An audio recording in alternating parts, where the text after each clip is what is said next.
사도행전 12장은 사도행전에서 베드로와 예루살렘 교회의 상황이 마지막으로 소개되는 장입니다. 13장부터는 바울과 안디옥 교회를 중심으로 전도 여행이 펼쳐집니다. 사도행전의 저자 누가는 그 마지막 사건을 사도 야고보가 순교하고 베드로가 감옥에 갇히는 사건을 중심으로 기록을 하고 있습니다. 여러분, 성경에는 대충 3명의 중요한 야고보가 나오는데요. 먼저는 세베대 아들 야고보로 사도 요한의 형제 야고보입니다. 두 번째는 알페오의 아들 야고보 사도가 있습니다.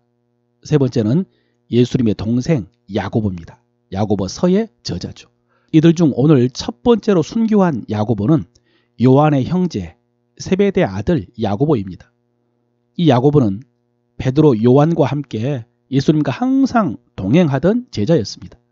그래서 초기 예루살렘 교회의 중요한 지도자 중에 한 사람이었을 것입니다. 그런데 그가 헤롯에 의해서 사도들 중 첫 번째로 순교자가 됩니다. 여러분, 이 말씀을 듣고 우리가 기억하는 게 있습니다. 예수님께서 십자가를 지기 위해서 예루살렘을 향하여 가실 때에 제자들은 예수님이 왕이 될 줄 알고 서로 누가 큰가에 대해서 싸우고 있었습니다. 그때 이 야고보와 요한이 자기 어머니를 통해서 예수님에게 청탁을 했죠.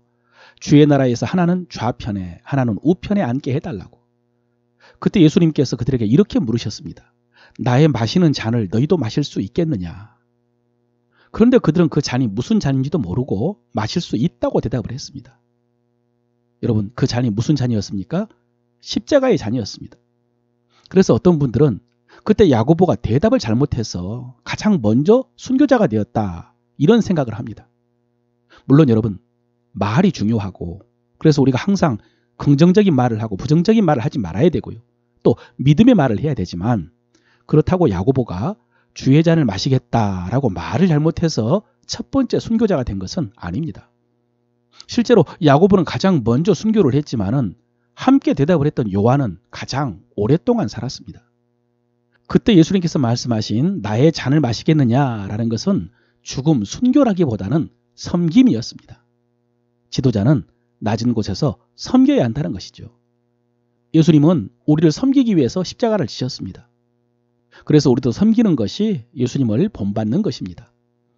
헤롯은 야고보를 죽이자 유대인들이 기뻐하는 것을 보고 베드로를 붙잡았습니다. 그런데 그때가 마침 목요절이었습니다.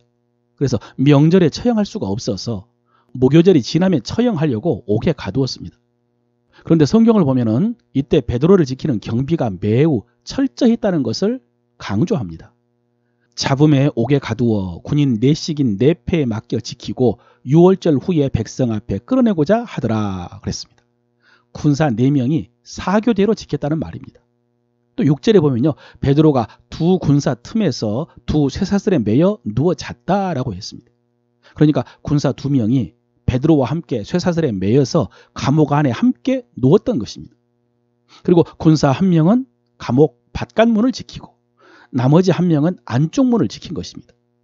여러분, 보통 죄수들은 그냥 감옥에 가두고 밖에서 지키는데 아주 흉악범이거나 정치범인 경우에는 이렇게 철저하게 지켰다고 합니다.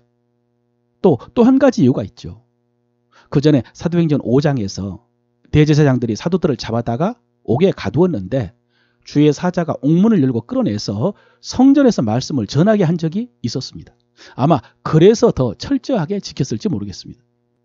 이렇게 베드로가 붙잡혀서 감옥에 갇혔을 때에 교회는 어떻게 했을까요?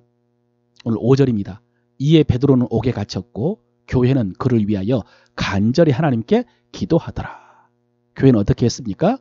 그를 위해서 간절히 하나님께 기도했습니다. 너무 쉬운 질문이었습니까? 너무나 교과서적인 정답이었나요? 그런데 여러분, 본문을 자세히 묵상을 해보면 이게 쉬운 일이 아니었을 것 같습니다. 베드로 사도가 붙잡혔으니까 교회는 당연히 그를 위해서 기도해야죠. 그리고 내일이면 끌어내어 공개적으로 처형을 한다고 하니까 더 간절히 기도해야죠. 그런데 여러분, 우리는 그 전에 야고보가 순교했다는 사실을 생각해 봐야 됩니다. 여러분, 야고보 사도가 붙잡혔을 때 교회는 그를 위하여 기도하지 않았을까요? 분명히 기도했을 것입니다. 오늘 베드로가 붙잡혔을 때처럼 간절히 하나님께 기도했을 것입니다. 그런데 야고보는 죽었습니다. 칼로 목베임을 당했습니다. 그 슬픔이 얼마나 컸을까요? 거기에는 동생 사도 요한이 있었습니다. 어머니 살로메도 있었고요. 예수님의 어머니 마리아는 이 야고보의 이모였습니다. 그들에게 이 야고보의 죽음은 얼마나 큰 충격과 슬픔이었겠습니까? 또 야고보가 풀려나기를 위해서 기도했는데 죽었으니 얼마나 낙심했겠습니까? 그런데 곧이어 베드로가 붙잡혔는데 베드로의 석방을 위해서 계속 기도한다? 여러분, 이게 쉽겠습니까? 아마 여러분들 중에도 이런 이유 때문에 기도하지 못하는 성도들이 있을 것입니다. 기도해도 소용없을 것 같아서. 그런데 예루살렘 교회 성도들은 다시 기도했습니다. 계속해서 기도했습니다. 여러분, 지금까지 우리가 사도행전을 살펴보았습니다마는 그 속에서 나오는 성도들의 삶은 기도하는 삶이었습니다. 초대교회 성도들은 기도가 일상이었습니다. 주님이 승천하신 후에 성령을 기다리면서 오로지 기도에 힘썼죠. 새로운 사도를 세울 때 그들은 기도했습니다. 또 사도들의 가르침을 받아 날마다 기도하기를 힘썼습니다. 성전에 가서 기도 시간을 지키면서 기도했습니다. 다메섹 성의 아나니아도 기도하다가 사울을 찾아가라는 사명을 받았습니다. 그때 사울도 기도하는 중이라고 했습니다. 이방인 고넬료도 항상 기도하는 사람이었고 그의 기도가 하나님께 상달되었다고 했습니다. 베드로도 정오 기도 시간에 기도하다가 환상을 보고 고넬료의 집에 가서 이방 선교의 문을 열었습니다. 오늘 베드로가 감옥에 갇혔을 때에 교회가 그를 위해서 간절히 기도했다. 이 말씀 이후에 각 장마다 기도하며 사명 감당하는 성도들의 모습이 나옵니다. 여러분, 사도행전 이전에 누가가 쓴 누가복음이 있었습니다. 그 속에도 기도하는 사람들과 기도에 관한 교훈이 가득합니다. 세례 요한의 아버지 사가랴가 성전에서 분향할 때에 사람들이 밖에서 기도했다고 했습니다. 홀로 된 지 84년이 되었던 여선지자 안나도 성전을 떠나지 않고 주야로 금식하면서 기도함으로 섬겼다고 했습니다. 예수님께서 세례 받으시고 기도하셨습니다. 광야로 가서 금식하며 기도하셨습니다. 제자들을 세울 때에 밤이 새도록 기도하셨습니다. 수많은 사람들이 예수님을 찾을 때에 예수님은 새벽에 일어나 한적한 곳에 가서 기도하셨습니다. 그렇게 기도하는 주님의 모습을 보면서 제자들이 주님께 기도를 가르쳐달라고 요청했습니다. 그래서 너희는 이렇게 기도하라 라고 하시면서 주기도문을 가르쳐 주셨습니다. 갈릴리를 떠나 예루살렘으로 갈 것을 결심하기 전에 산에 가서 기도하셨습니다. 예루살렘으로 향하여서 가시면서 기도에 대해서 계속 더 많이 교훈하셨습니다. 항상 기도하고 낙심하지 말아라.